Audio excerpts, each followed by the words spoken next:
Hello, நம்ம பார்த்துக்கிட்டு இருக்கிற சாப்டர் ஸ்ட்ரைட் லைன்ஸ். அதில் மிஸ்செலேனியஸ் ப்ராப்ளம் பார்த்துக்கிட்டு இருக்கோம். அதில் இப்போ second sum and third sum பார்க்க போகிறோம்.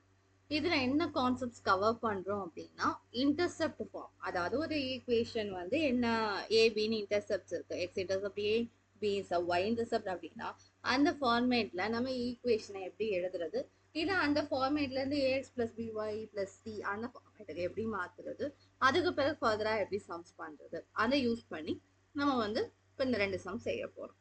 Okay, first question, find the equations of the line which cut off the intercepts on the axis whose sum and product are 1 and minus 6 respectively. நம்ம வந்து equation of the lines வந்து கண்டுபிடிக்கணும். Other condition என்ன கொடுத்துருக்காங்கன்னா, intercepts வந்து ஏபின்னு இருக்கு, ரெண்டு intercept, அதனுடைய சம் வந்து 1 இருக்கு, அதனுடைய ப்ராடக்ட் வந்து -6 இருக்கு. அந்த மாதிரி இருக்கும் பொழுது அப்படிப்பட்ட ஒரு ஈக்குவேஷன் ஆஃப் த லைன்ஸ் வந்து சொல்லுங்க அப்படின்னு கேட்கலாம். பார்க்கலாமா? இப்போ ஏபிங்கிறது வந்து எக்ஸ் அண்ட் ஒய் இன்டர்செப்ட்ஸ் அப்படின்னு எடுத்துக்கோ, இன்டர்செப்ட்ஸ் ரெஸ்பெக்டிவ்லி. ஓகே, இப்போ அப்படி எழுதணும்னா எப்படி எழுதலாம் ஈக்குவேஷனா? General equation of the form like this. இதுல வந்து என்னென்ன கொடுத்துருக்காங்க அப்படின்னு பார்த்தோம்னா, a plus b is equal to 1 கொடுத்துருக்காங்க. இதை எப்படி எழுதலாம்? b is equal to 1 minus a எழுதலாம். ஓகேவா? அப்புறம் ab equal to -6 கொடுத்துருக்காங்க. ஓகே, இப்போ bக்கு பதிலாக அதை சப்ஸ்டிட்யூட் பண்ணலாமா? சால்வ் ஃபார், இந்த இடத்துல நம்ம என்ன பண்ணோம்? சால்வ் ஃபார் a வேல்யூ கண்டுபிடிக்கணும். So a minus a squared equal to -6. So a squared அந்த சைடு கொண்டு போகணுமா? a squared minus a minus 6 equal to 0. இப்போ நம்ம ரெண்டு நம்பர் சூஸ் பண்ணோம், -6, அதோட ப்ராடக்ட் வந்து -6 இருக்கணும், அதில் சம் பண்ணோம்னா -1 வந்து வரணும். ஸோ 3 2s are 6 வரலாம், -3 + 2. So a squared equal to a squared minus 3a plus 2a minus 6 equal to 0. So இங்கே இருந்து ஏவை காமனாக வெளியே எடுக்கலாம், a minus 3, இங்கே a minus 3 காமனாக எடுத்தோம், that is plus 2 equal to 0. So a plus 2 into a minus 3 equal to 0. This implies a value is 2 or minus 2 or 3. Okay, so இப்போ case 1, a is equal to -2 இருந்தா என்ன?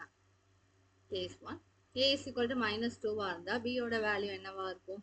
Minus of 1 minus of -2 equal to 1 plus 2 equal to 3. Therefore, equation of the line எப்படி இருக்கும்? x by -2 plus y by 3 equal to 1. இதை rearrange பண்ணா 3x minus 2y equal to 1. Okay. இப்போ இதே மாதிரி second case, a is equal to 3 பார்த்தோம்னா b is equal to 1 minus 3 equal to -2. So x by 3 minus y by 2 is equal to 1. So இதை rearrange பண்ணோம்னா 2x minus 3y equal to, sorry, not 1, it's a 6. So நமக்கு ரெண்டு answer வருது. ஒன்று வந்துட்டு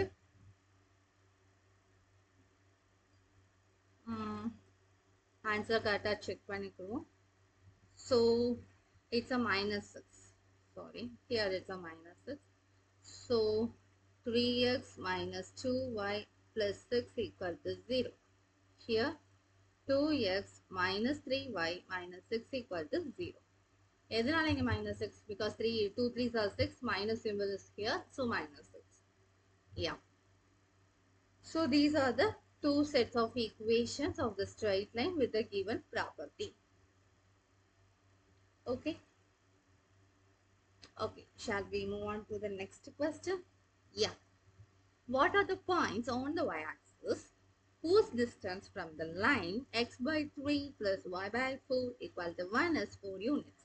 இப்போ வந்து distance வந்து கொடுத்துட்டாங்க, point என்னன்னா வந்து y-axisல இருக்குன்ட்டாங்க, point on y-axis. அப்படின்னா என்னவா இருக்கும்? x வந்து 0வா இருக்கும், y some value get பண்ணும்.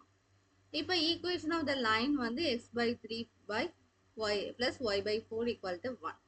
இதை வந்து நம்ம மாற்றி எழுதணும்னா 4x plus 3y equals to 12. This implies 4x plus 3y minus 12 equals to 0. இதில் capital A is 3, capital A is 4, capital B is 3 and capital C is minus 12. So நமக்கு formula என்ன தெரியும்? ஒரு லைன்ல இருந்து பாயிண்ட்டுக்கு டிஸ்டன்ஸ் எடுத்தோம்னா that is A absolute value of AX1 plus BY1 plus capital C over square root of A square plus B square. இதுதான் வந்து டிஸ்டன்ஸ் ஃபார்முலா நமக்கு தெரியும். டிஸ்டன்ஸ் வந்து 4 யூனிட்ஸ் அப்படிங்கிறது நமக்கு தெரியும். நம்ம இப்போ a b value and x1 value c value எல்லாத்தையுமே வந்து நம்ம சப்ஸ்டியூட் பண்ணுறோம். சப்ஸ்டியூட் பண்ணி ஒய்யோட வேல்யூ கண்டுபிடிக்கிறோம். ஓகே, ஸோ AX1 ஏவோட வேல்யூ 4, x1 ஓட வேல்யூ 0, B ஓட வேல்யூ 3, y1 ஓட வேல்யூ y, C ஓட value minus 12 over 4 square plus 3 square. Okay, இங்கே பார்த்தோன்னா வந்துட்டு 3y minus 12 over 4 squaresனா 16, 9, 25. So square root of 25 is 5. So இது அந்த சைடு கொண்டு போனோம்னா 20 ஈக்குவல் டு 3y மைனஸ் 12. இப்போ என்ன பண்ணலாம்? ஒன் கேஸ் வந்துட்டு 3y minus 12 equal to 20 அப்படி இருந்தால் எப்படி இருக்கும்? This is case 1. So 3y is equal to 20 plus 12, that is 32 I think. Y is equal to 32 by 3. Then second case, 3y minus 12 takes a negative value also. So negative 20. So negative 20 plus 12 gets minus 8. So 3y is equal to minus 8. So y is equal to minus 8 by 3. Okay. So there are 2 points. One point is 0, 32 by 3. And the other point is 0, minus 8 by 3. These are the required points on y-axis. Which of the distance between the given line is 4 units. Okay. So first சம்மில் நம்ம என்ன use பண்ணியிருக்கோம் அப்படின்னா வந்துட்டு intercept ஃபார்மில் வந்து கண்டுபிடிச்சிருக்கோம் ஒரு ஈக்குவேஷனை. அதுக்கு வந்து அந்த இன்டர்செப்டோட சம்மும் இன்டர்செப்டோட ப்ராடக்ட்டையும் கொடுத்துருக்காங்க. அதை பேஸ் பண்ணி ஏபி வேல்யூ கண்டுபிடிச்சி அந்த ஏபி வேல்யூவை ஜென்ரல் ஈக்குவேஷனில் சப்ஸ்டியூட் பண்ணி கண்டுபிடிச்சிருக்கோம். செகண்ட் சம்மை பொறுத்த வரைக்கும் என்னன்னா டிஸ்டன்ஸ் கொடுத்துட்டாங்க, அந்த ஒரு பாயிண்ட் வந்து எந்த லைன்ல இருக்குன்னு கொடுத்துட்டாங்க. ஸோ அதை பேஸ் பண்ணி வந்து டிஸ்டன்ஸ் ஃபார்முலாவை யூஸ் பண்ணி நம்ம வந்து கரஸ்பாண்டிங் வேல்யூ வந்து கண்டுபிடிக்கணும். அவ்வளோதான். Okay, thank you, bye bye.